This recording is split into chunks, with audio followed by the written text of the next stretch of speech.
good afternoon, and welcome to our virtual town hall today. I want to thank all of you for taking time to join us, but more importantly, just thank you for the work that you're doing to support our students, our community, our employers, and each other as well. You know, we started these a couple of weeks ago, and I really appreciate, the opportunity to spend this time with you. You know, like you, we're still in place at home and working from home, and at the same time working with our students, continuing to do our daily work. And I appreciate the feedback from the most recent town hall. We had over 1,600 attendees, and as I look today, many of you are still coming in, so we'll have more as we go forward. But want to be sure that we do continue to do these and provide updates and letting you know where we are, what's going on. And as I said before, the landscape is constantly changing. Certainly with some news this week, and we'll talk about that, perhaps gives us some clear direction of where we're going and what's next. But from the feedback that you gave us last time, it looks like you do appreciate the format. And we have invited back, as we did last time, several members of the leadership team to really talk about and share what's going on and answer questions that have been coming in. Once again, I've asked Justin Lonan, our Executive Vice Chancellor, to help guide the conversation today and kind of keep us on track and make sure that we get to the questions that you've sent to us. Linda Brady, the president of Brookhaven College, and our interim provost will comment on many of the items impacting our academic programs and services. Joe Seabrooks, president of Cedar Valley College and interim vice chancellor of student success, is with us as well. Sherry Enright, our human resources officer, is also on today. John Robertson, our chief financial officer, on, and Patty Ariano Talata, our Chief Marketing Communications Officer, will be here to answer questions. So again, thank you so much for joining us. And with that, Justin, let's jump right in, because I know folks have a lot on their mind, and we want to be sure to get to as many of them as we can today. Thank you. Absolutely. Well, thank you, Dr. May. And again, as Dr. May said, thank you all for joining us again. Last time was so popular, we broke WebEx right at the end. So hopefully all goes well today. But as Dr. May said, we're coming to you from the same rooms we were in before. Hair may be a little longer, could be a little grayer. And then we also have Dr. Seabrooks and John joining us that are less concerned about those topics. So anyway, we're glad you're all here. And as Dr. May said, we've got a lot to get to. And so with that, we'll dive right in. And the first question is for you, Dr. May. As we sit here today, the landscape has continued to shift nationally and also here locally. So from your vantage point, can you provide us with your perspective on where we go from here?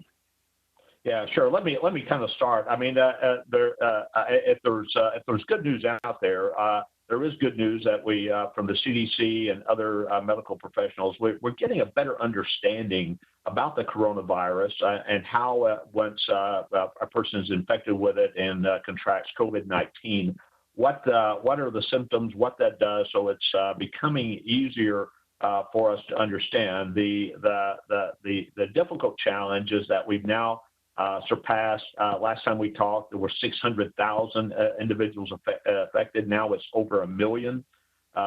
58,000 people have died. It's getting to the point where virtually all of us are being touched by someone that's been affected by the disease in a negative way. In Dallas, more than 3,000 people have been infected, with 84 members of our community have perished, and including just a 17-year-old out of Lancaster this past week. So getting close to home. Certainly, the tragedy is something that we're full aware of, and you may have heard that Governor Greg Abbott announced Monday that some of the stay-at-home orders will expire today. and yet not everything will be reopening. So there's going to be a phased in on that, and we'll be really kind of sorting through that here, and perhaps we can talk more about that later today as to what that means for us and you and our students and the district as a whole. While this feels like a step toward normalcy, there are really still just a whole lot of questions about COVID-19. While we know some things now we didn't know before, we certainly are hearing more news perhaps on vaccines and other things that will have an impact on our decision. And in some areas, we are seeing a flattening of the curve, but not everywhere in North Texas. In some areas, we're still seeing accelerated cases. And it's just where folks aren't being as cautious and careful coming into close proximity with others. And unfortunately, the speed at which this virus travels is such that by the time we realize what's going on, it's almost too late to deal with it. So we, hopefully, as we look at it, we're both looking forward with a sense of optimism while our feet fully grounded in the reality that we are responsible for providing a safe environment for you as employees, for our students, and for any community members that we may be serving. And again, I said a few moments ago, we're looking to begin to contemplate what it means with this new responsibility that we've had since the last time we talked, of really having to weigh these decisions, knowing that on one hand, we'd like to see things become more normal. On the other hand, as you communicated with me, more of you are experiencing the pain of this pandemic as a result from the impact on loved ones, family members, others that are there. So my thoughts are with all of you that have faced this in a real and personal way. This is unprecedented in our lifetime, and what I do know is that we're taking in all the information that we're able to receive, really trying to make the best decisions that we possibly can for all of you as faculty, staff, administrators, and we're doing this independently of what others may be doing. Everyone, and that's kind of the challenge today. Every leader of every organization has to really weigh what's happening within their own sphere of influence and make the best decisions possible. And for us, that includes employees as well as students as well as community members. So we're thankful as we see some of the victories that have occurred over the areas. We've got more than 900,000 people have recovered, with 117,000 in the U.S. and 11,000 Texans have recovered. I was reading recently about a 6-month-old baby in the UK who had beat coronavirus after having open heart surgery. And that just gives, I think, a warm feeling for all of us. And the countless stories of elderly who have put themselves at risk to help neighbors and others as we've really tried to be a stronger community while keeping a safe distance to ensure everyone's safety. So again, thank you for your understanding and your support today by coming together as the DCCC family. Justin, I'll kick it back to you. Yeah, thank you, Dr. May, and really do appreciate your thoughts and perspectives. Certainly, we do have employees and families who have been directly impacted, and so really appreciate your understanding of that. And let's continue on a little bit with your perspective as the district, as an organization, has had to make some significant shifts to adjust to this crisis and ensure that we're serving our students and our communities. What are your observations as we enter week 7 of virtual teaching and remote operations? Yeah, thanks for that. And I would say a little different this week than last week. Last week I was, because folks had jumped into this in an unexpected way with both feet rolling up their sleeves, figuring out how we serve students. I mean, we managed to convert 15,000 students to online.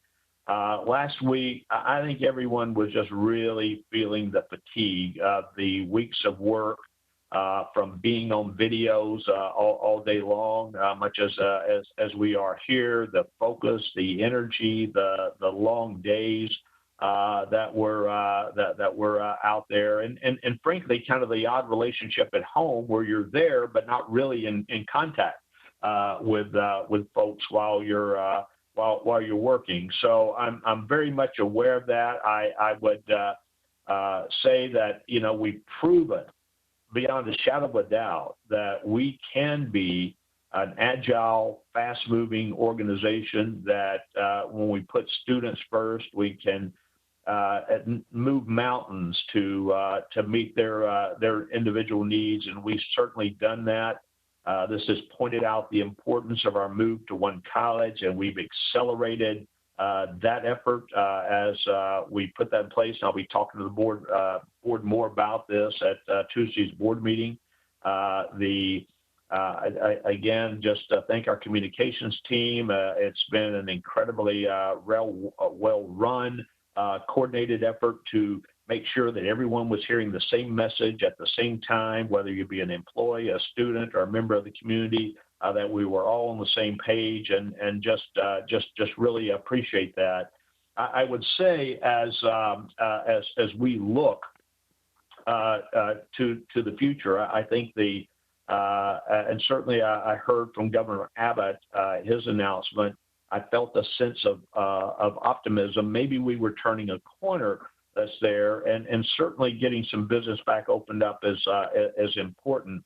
But at the same time, it caused people to kind of look inward and go. Some said, I'm ready for that, and others said, oh no, I'm not. And I think that we still have to balance those needs of individuals that just simply aren't ready yet to trust that others are going to be looking after their best interest going forward. So I think that's really the balance as I look to the future. We've done the hard work to get here. Now, as we turn the corner, it's a new reality, and we're going to be working to meet the new needs and expectations of our students and our employees. Thank you, Dr. May. And along those lines, Sherry, I want to turn to you and talk a little bit about how employees are feeling. During the last town hall, we at each of the last two town halls, we asked employees at the end of that to respond to a brief survey and share their thoughts. So can you share a little with us, if you will, the results of the survey and just what's on people's minds? Sure. And so let me start by saying thank you to all of you who took the time to complete the survey. We had nearly 900 employees respond, which was about a 54% response rate. So we thought that was very good. In terms of some highlights, of those who did respond, almost 95% believed that you were well supported by the organization during this time, that you felt the communication was good. And hats off to our supervisors, as I felt well supported by my manager category, had the largest number of strongly agreeing respondents. So thank you for that. Over 85% of you believe that the frequency of the communication was sufficient and the communication helped you feel informed.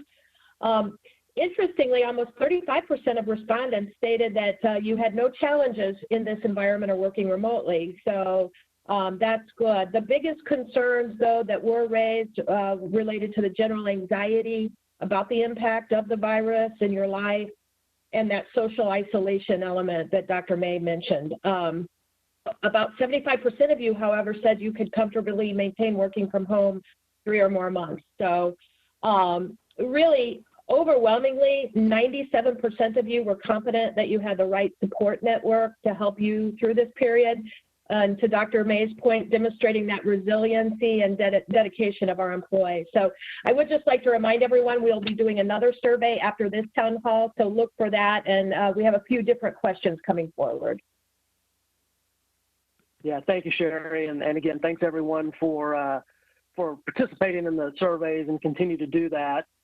Dr. May, one of the things that has come up repeatedly with a number of the questions we received is around compensation and job security. And we know people are reading lots of headlines about impact with different companies, different organizations.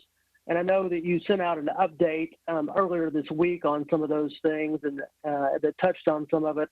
But can you share a little bit, where we are right now in terms of compensating employees, including part-time and others that may have difficulty in working from home in this environment? Sure, and thanks for the question, because that's one that certainly has been on my mind since day one.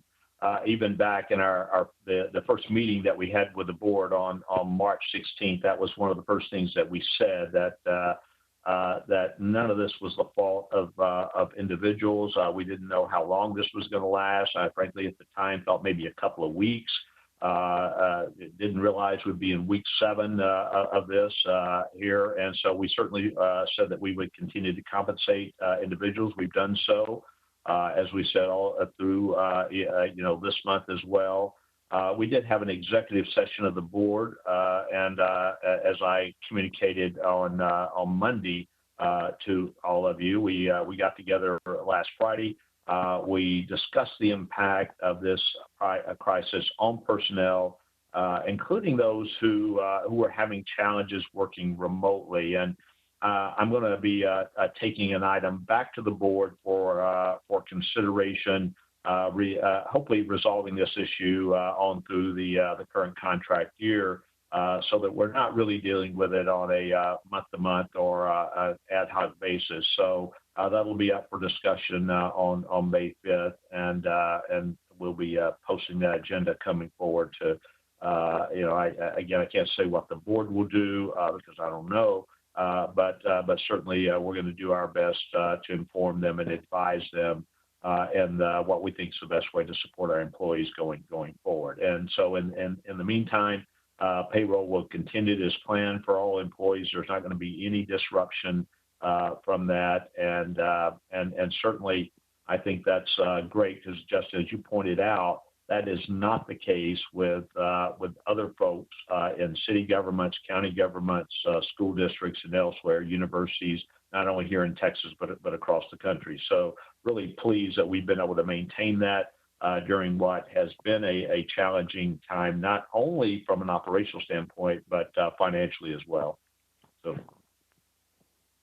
Well, thank you. I imagine there will be lots of people paying attention to the board meeting next week around that topic and that resolution that you're proposing.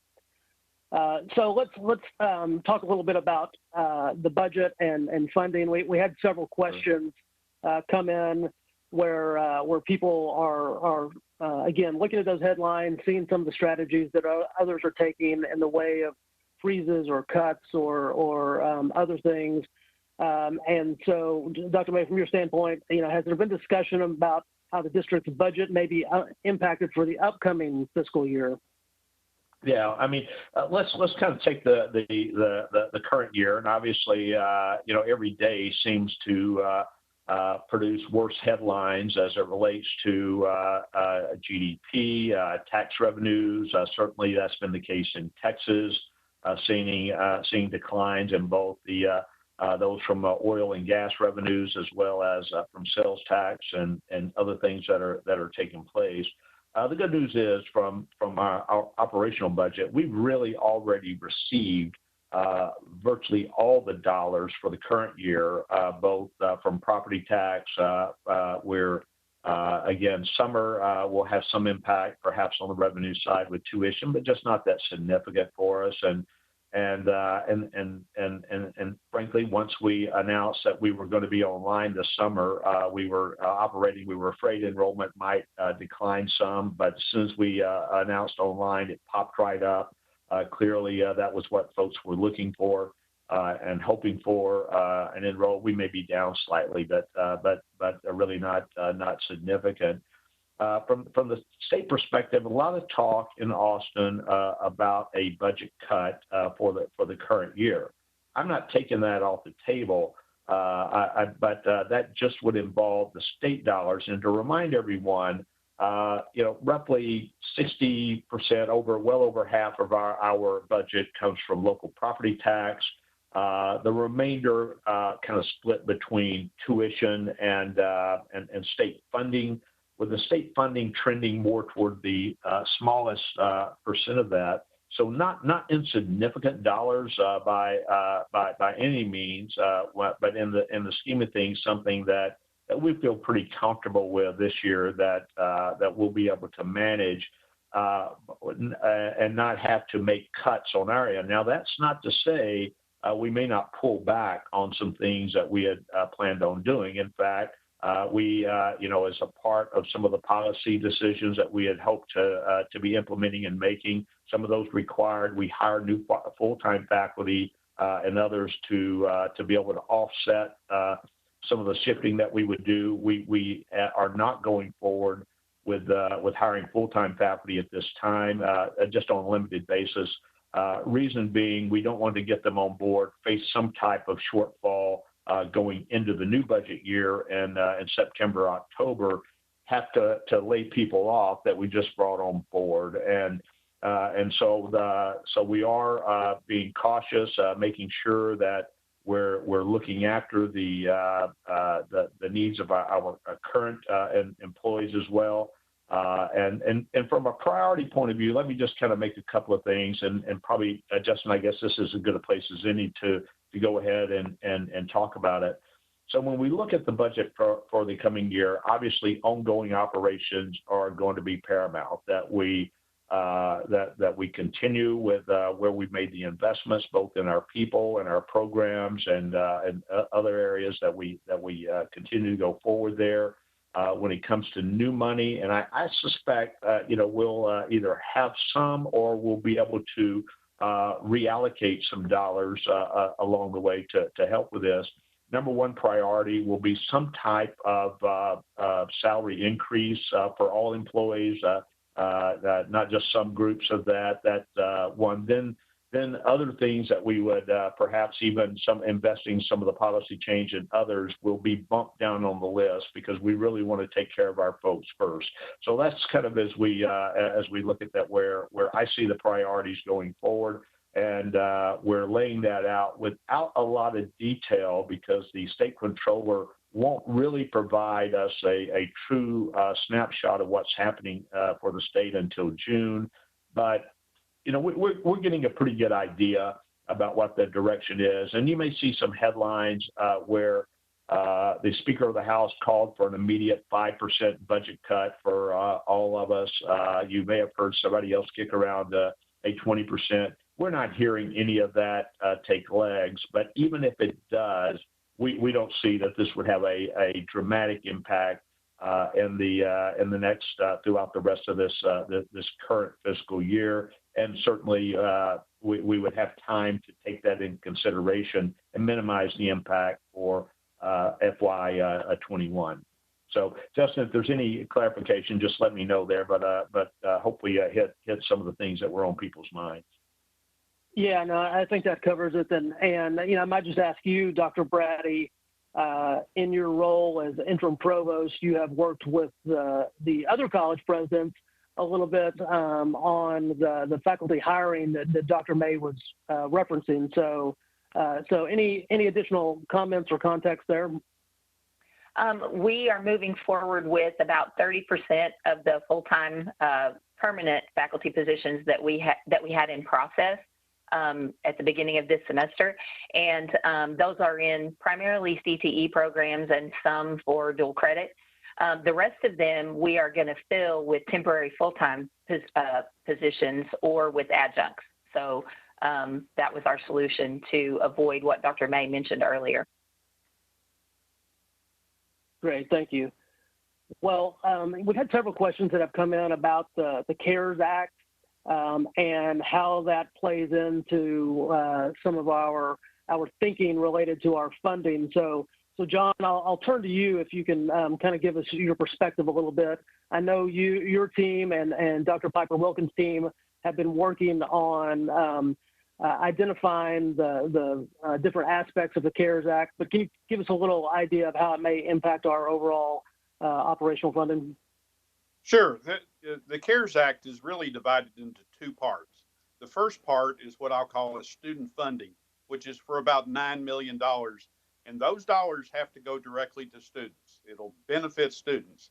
The guidance on this that we got was a little more restricted than what we had hoped for. One, the students have to be Title IV eligible.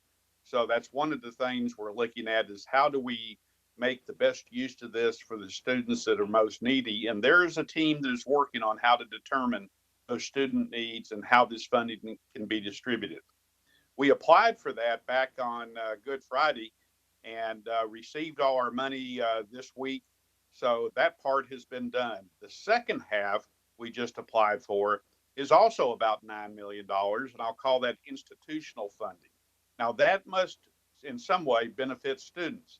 However, the guidance on that has not been released and not totally been determined, but we're looking at how that can still be used to benefit students, but also how can we also use that maybe in some of the institutional areas like the hotspots and tablets and things that we bought.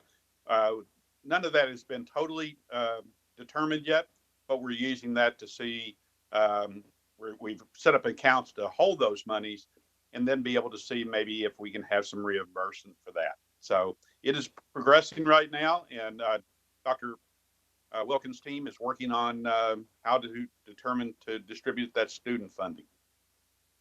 Yeah, John, and as I understand the part, at least both of those parts, but the one that where we do need to provide emergency aid to students, that roughly $9 million that's there. We can do that. That's not an all at once thing. That we really have about a calendar year through September 2021 to award that. So that will allow us to help out students not only now, summer, but next fall and next spring as well. Is that correct?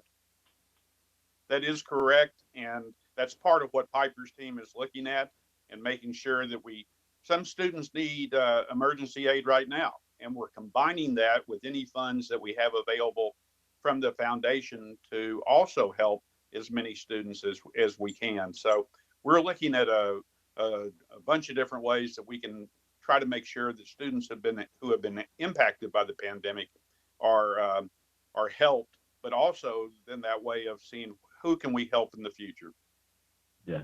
And just to be clear on the second part, it really doesn't go directly in our operating budget to do what we would do for others. We can't supplant with it, but we can use it to support activities related to dealing with the COVID-19 or the coronavirus. Is that correct? Correct. Well, great. Well, thank you. Dr. May, you referenced earlier Governor Abbott's stay-at-home order will expire, and several businesses will be open starting tomorrow. So we've certainly had several questions, as you were referencing earlier, wondering how soon we may be open, and then what things look like when we do to ensure a safe working environment. So, Dr. May, I'll start with you, and then Sherry, you may want to add some context from the HR side about the return part. Yeah, and I can understand everyone's kind of eager to understand how that's going to work, and certainly the lifting of the stay-at-home order does give us some flexibility in providing some access back to our campuses beyond just the essential workers. However, as you've probably been following as I have, businesses that have reopened are in order to really inspire trust in their employees and others that they're customers that they're serving are really going to great lengths, as we will need to do as well. We're working on we've been working on our plans and looking at implement those. As you've probably seen, most are taking temperatures of people before they're letting them come in. They're requiring personal protection, at least mask of that. Others are actually investing in electronic technology to ensure that people stay apart. Others are controlling the number of people at any one time that are coming back in. The bottom line is, is that it really is one that we feel that responsibility of trust on your part, to have that responsibility to ensure that as you do come back, we're taking care to help ensure that no one that's been infected, to the best of our ability, has also come into the facilities. But just in case, we will continue the wiping down and disinfecting on an ongoing basis. And by the way, while we've been off, that's been going on in a very deep manner at all of our locations. We expect that to continue. We expect to come back with again having folks, in order to be safe, with masks and other ways to ensure that. So as we're planning that out, what we want to be sure that anyone who comes back onto our campuses or into our facilities is doing so with the assurance that we have done the best of our ability to create a safe, secure, healthy environment for everyone. And that's something we're committed to and continue. That's going to require us to be diligent. This is not a one and done. This is an ongoing, as far as we can see, into the future. There's going to be some expectations that should by chance someone be exposed to someone with the coronavirus or COVID-19, that we engage in contact tracing to help find out everyone else that they may have in contact with, so that we can warn those individuals and to take the proper medical precautions and look into that situation. So, that's really the next phase. And then that's from an employee. Obviously, that becomes a bigger challenge and a more robust challenge when we get to the number of students. Some of what we can do for employees, I don't see how we can take the temperature daily of over 40,000 students coming in. So we've got to really figure out that balance of how we both ensure that we're guarding against the spread of the virus, providing a high quality education, and allowing our people to work and students to go to school. So all that to say, we're not there yet. We'll be online this summer as we work through some of that. But again, hearing from our students, that's going to inform us. And many of us have told us already they're not coming back in the fall unless they can be online. So we know that sentiment is out there. Certainly not with everyone, but with a large percent. So as we think about this, there's really a lot that we're really balancing going forward, and hopefully that sets. I realize that's not going to satisfy every answer to every question that you have in this space, but we're going to continue to work toward this goal of opening, but doing so in a safe manner. Yeah, Sherry, I'll turn to you if, from the HR perspective, anything else you need to add to that. But also, I ask you at the same time, we continue to get questions from employees, as Dr. May has referenced, that they just may not feel comfortable in returning to the workplace once we do resume in-person operations. So can you share with us a little bit how flexible we're going to be with that? Sure. So as we've talked about, we really have to do a deep dive assessment of our facilities to determine how many each can safely accommodate, keeping in mind those social distancing guidelines. So, we are looking at a phased approach to bring employees back, looking at job duties, roles, needs, et cetera, including, rotating schedules or some continued remote working. And of course, as we do return to work, as Dr. May mentioned, we will be following all of the CDC guidelines in place at that time with respect to personal protective equipment, temperature checks, additional cleaning. So with respect to those employees who are concerned, as I said earlier, the safety of our workforce is really our top priority. So we're looking at all options, including developing a process to allow employees who maybe fall into one of the CDC's at-risk categories to submit that documentation in some manner, continue to maybe, work from home. We also continue to examine our telecommuting practices overall to see what other options may be feasible for that continued remote working for some of those roles. Thanks, Sherry. John, let me turn to you along these same lines. We've had several questions come in from employees wanting to know when they might be able to return to campus just to pick up some items they may need, that faculty may need to pick some things up to prepare them for summer courses. John, can you kind of give us a sense of when people may be allowed to return on a limited basis to pick things up? Well, let's start with faculty first, because faculty that are going to be teaching during the Maymester or summer semesters, we will have a time next Monday and Tuesday at all our instructional locations for those faculty to come in and get the needed items for online instruction during the Maymester and summer terms.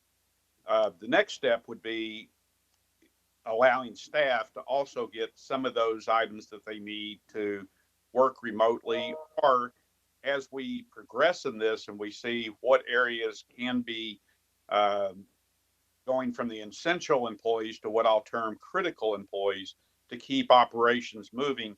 And that's where Sherry and Rob and I are working very hard on figuring out what all that plan is, because of utmost concern to us, as Dr. May was talking about, is the safety of our employees who will be back on site and maintaining CDC regulations. So, I want to remind everybody, our locations are closed at this point until a return to work plan can be established, and Dr. May lets everybody know that this is the plan for returning to work. Yeah, thanks, John. Well, along those same lines, Dr. Seabrooks, let me turn to you because we've had several questions asking about supporting students when we are allowed to return, even on a limited basis. So can you talk a little bit based on what John just said? Any thoughts or plans about what those limited activities could look like at some point in the future? Yeah, I really appreciate that question. And as much as I miss and want to engage with students, after all the things you've just heard, there's just no way in good conscience we can make that recommendation at this point in time. I mean, keeping ourselves safe, keeping our students safe is going to always be at the forefront of our priorities. And although there will be some students who want to interact face-to-face, and although I know there's some professional staff who want to engage students face-to-face, it's just not until we have the proper protocols and ways to guarantee or at least come close to feeling comfortable providing a safe environment. We just can't make that recommendation. So, but again, I appreciate the sentiment, but we're just not there yet. Well, Dr. Seabrooks, let me ask you as well. Dr. May referenced a minute ago that registration is ongoing, and clearly that brings its own challenges in this kind of environment. So can you share with us a little bit of how we've shifted our enrollment process during this virtual environment? Yeah, I'm really proud. We've made tremendous progress on this front because of the leadership of a lot of folks. We've been able to make a shift to make some transitions with our websites. We have a virtual student resource center where students we're able to point students to one set of information that's consistent. We have had a huge commitment from our people to unify the 6 steps of enrollment across the board. Over 600 people have participated in that training. However, we still have some work to do. As we speak, IT has been working with us almost literally around the clock to ensure that folks have access to our virtual phone system. Hopefully that will be up and running in a matter of days. We still have some challenges, though, communicating via email. We have multiple email addresses that students respond to that we need to unify those messages and then have a a systematic way of responding faster to students. And so we're working diligently to improve the quality of that experience on the front end, as well as thinking about the student experiences once school starts. Thank you, Dr. Seabrooks. Dr. Brady, let me ask you, we've had some questions, again, in the way of, supporting students through enrollment. We've had some questions, Dr. Brady, on some specific things around assessment and testing, such as TSI and how that will be administered to incoming students. So could you kind of share an update of what your team's worked on around TSI? Yes, the coordinating board is allowing colleges and universities to waive the TSI requirement for summer and fall registration. So instead, we're going to be placing students based on holistic advising and then other measures such as their high school GPA, overall GPA, their grades in related content courses in math and English. So we're going to be looking at multiple other measures to place students. Well, there's a similar question that came about online exam proctoring, specifically, placement tests for things you may be familiar with in math, perhaps, and college algebra, different things around ALEX. So talk to us a little bit about what we may be considering for online proctoring.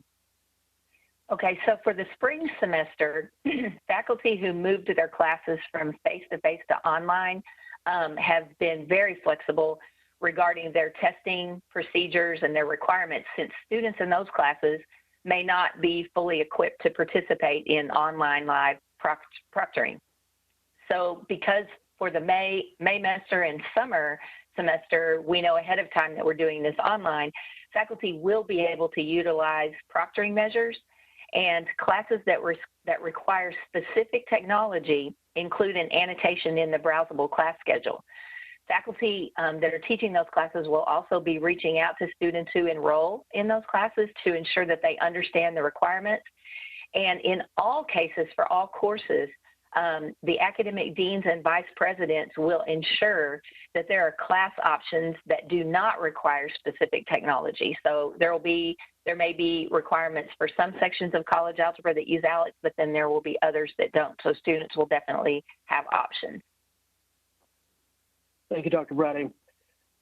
Patty, let me turn to you and ask you, one of the most difficult things during this environment has been how to communicate all of these many things that are going on. And so obviously we're using lots of different communication channels and vehicles, including these town halls today. But we had a couple questions that came in that were appreciative of the communications that have come, and they want to know if there's plans where some of these updates will come more from campus, be more campus specific, or will continue to come from the system level. Sure, I'm happy to answer. Well, at the beginning of all this, I think none of us expected it to be changing so rapidly and to come on so strongly at the onset. So we made a decision early on to really centralize all of the communication around this so that, as Dr. May mentioned earlier, so that everyone was receiving the same information at the same time and having the same kind of approach to everything. I think that's helped us move quickly because this thing has been changing so fast, and it continues to as we talk about fall and all these other things. It makes sense for us to continue to come from one voice. But what I will say is the presidents have done a great job of continuing to communicate with their communities, their employees, and making sure that they are amplifying that message, that central message, but also talking to their employees about things that really matter to them for their campus locations. So I think we've been able to work in tandem to talk about what's COVID-19 specific and really make sure we're saying the same thing at the same time, but also ensuring that there's relevant information going to the campuses directly from the president. Thanks, Patty. Dr. May, let me turn back to you if I could. As we had mentioned before, at the start of the pandemic, you put together several task forces to help unify our responses, and certainly communication was an important one of those. But could you talk to us a little bit about your vision of how this work and these task forces may evolve as we move ahead? And then employees have also asked, are there opportunities for additional employees to participate in some of these task forces? Yeah, great. And once again, thanks for everyone who was willing to be drafted early on, because the reality is we were hit with this rather quickly. We needed to move at breakneck speed, frankly, with people staying home for spring break in order to help, obviously, with trips canceled. Many more folks were available, so we really appreciated that. And I think, as I think about it, we've got our ongoing operations as the district that certainly many of these got disrupted, but we're still going to be going forward in many of the usual ways. That's why it's important that we do retain, even though not everyone can contribute right now and work, that we maintain people on the payroll, because when we go back, we're going to need them in place to continue with these very important roles and responsibilities that just aren't able to be handled virtually. We'll continue with this transition through summer with our response to the coronavirus and how we adjust to that and rebuild it. But then at the same time, this move to one college is going to also require us to really expand out and be more inclusive. And in fact, we are looking for volunteers right now, folks, to help us as we begin to implement. One of the things that has occurred as a result of the rapidly shifting and implementing some of the structures that we weren't really going to implement, some of them until this fall. We're about 6 months ahead of schedule in some of this, which means that we are going to need more people to provide input to help us be thoughtful as we make the adjustment. I mean, you've heard earlier from both Dr. Seabrooks, Dr. Brady, others, of the importance of getting that information from faculty, staff, students that are out there. So we are looking for folks. So let me know. Use the email to contact your president, others, and we're more than happy to follow up. Thank you, Dr. May. Dr. Seabrooks, let me turn back to you. We've had a couple questions that sort of fit with what Dr. May was just talking about in related to some people maybe not being able to do their role in this current environment. And also, Dr. May mentioned volunteers, but a lot of the questions have come in. People really want to know how they can help students. So, Dr. Seabrooks, does the district have any ability to utilize? Absolutely. What we have to always remember is that the only thing that we can control in this space is our student experience.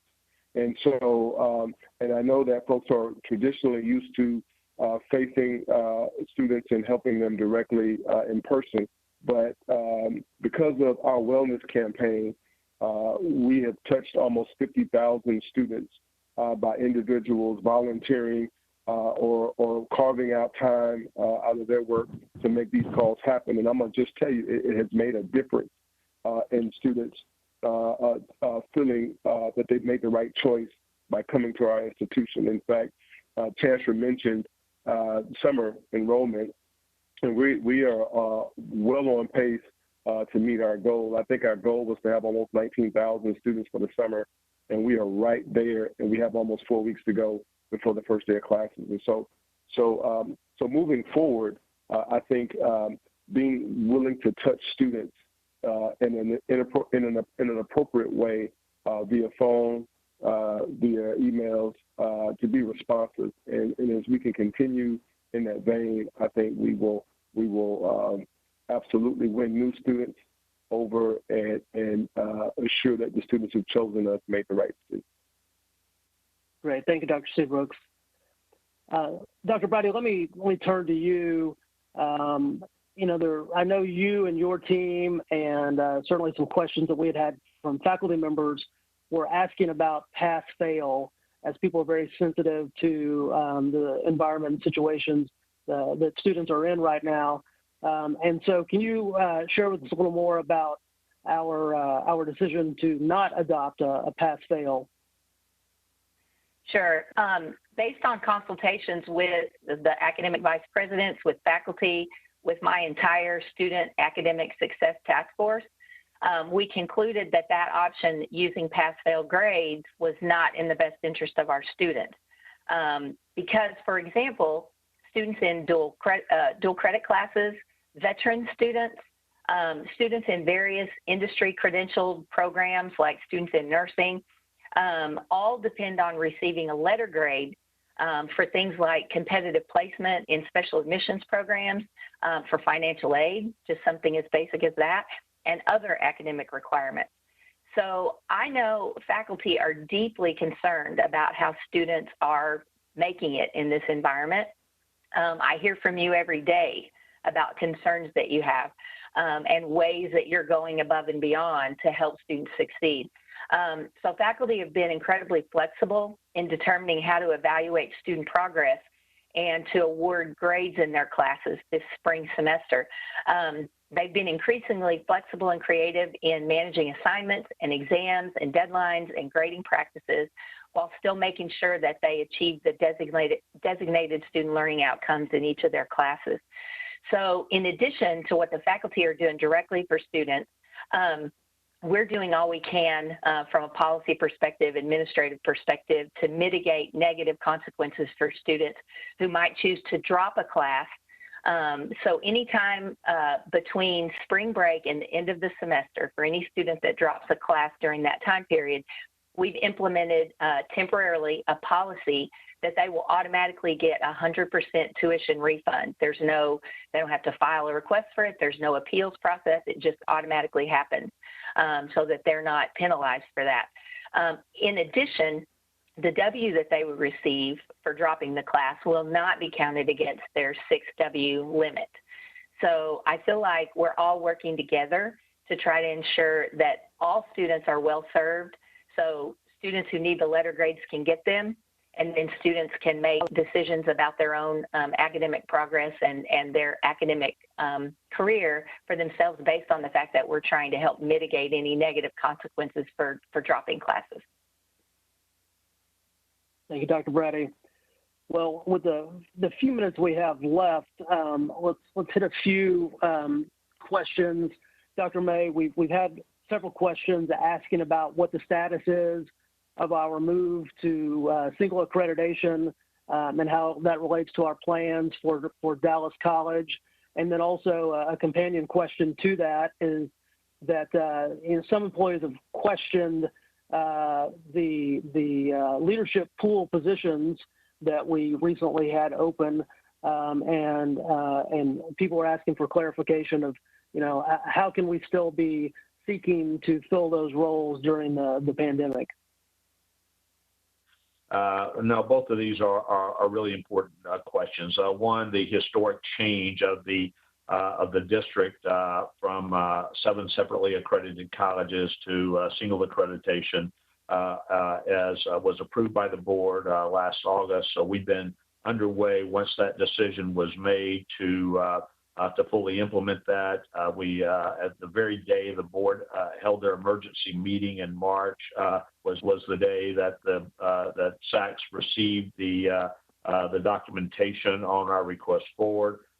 They were looking at delaying the consideration to August. They've agreed to consider it now in June, so literally a few weeks away for that happening. So we are. It's absolutely not only imperative that we continue with the looking at the restructuring in the pool and putting together the one college structure. So it's really since that decision is done in terms of one college, and just waiting on the deadline to go ahead and implement that based on SACS. We do need to be in a position to make that happen. So we will move forward with the filling of levels 2 and 3 And at that point, we'll open back up and we'll engage others in the pool process or open that as we move into to level 4. So we'll be handling that over the next few weeks. The first two that, it's going to be difficult. In an ideal world, I would like to announce the provost and the vice provost. We may end up needing to do several of these together just because of the sequencing of it and the ability to manage the interviews. Since several people have expressed interest in more than one position, we certainly want to give that full consideration and respect people. And I just want to thank everyone that reached out, took the time to express interest. And I'm just blown away by the quality of people that we have within the organization. So feel really good about our ability to identify most of the key spots from folks internally as we then move into that new world of being Dallas College. Well, we're winding down in time, so again, we're going to do a lightning round on a couple of these. So, Patty, I'm going to turn to you real quick to follow on with what Dr. May was talking about with Dallas College. Obviously, there's a big undertaking that's going to have to occur to rebrand ourselves as Dallas College. So, can you share with us a little bit some of the thinking and plans around that transition? Sure. We have a team of people that are working actively right now to put together a launch campaign that would introduce Dallas College to the world once we get approved by SAC-COC. That's going to include a refresh of the existing logo that really builds on the equity, the brand equity that we've had for the past 50 plus years. And we are going to show that to the board on Tuesday. So another reason to tune into the board meeting on Tuesday. But we are also working on the website. So the website will need to be migrated, and that means that we're actually going to be implementing a website freeze starting on May the 18th. Doesn't mean we won't update some things, especially related to COVID-19, but we will kind of need to put a pause on a lot of the things that we don't need to have right now so that we can focus on getting it ready for Dallas College. So we've got a lot going on, and I want to thank all the employees who did sign up to look at the two logo options that we had. The one that we're presenting to the board on Tuesday won by a landslide. So I think there's pretty good consensus about where we're going. So now we just have to cross our fingers that the board likes it too. Very good. Thanks, Patty.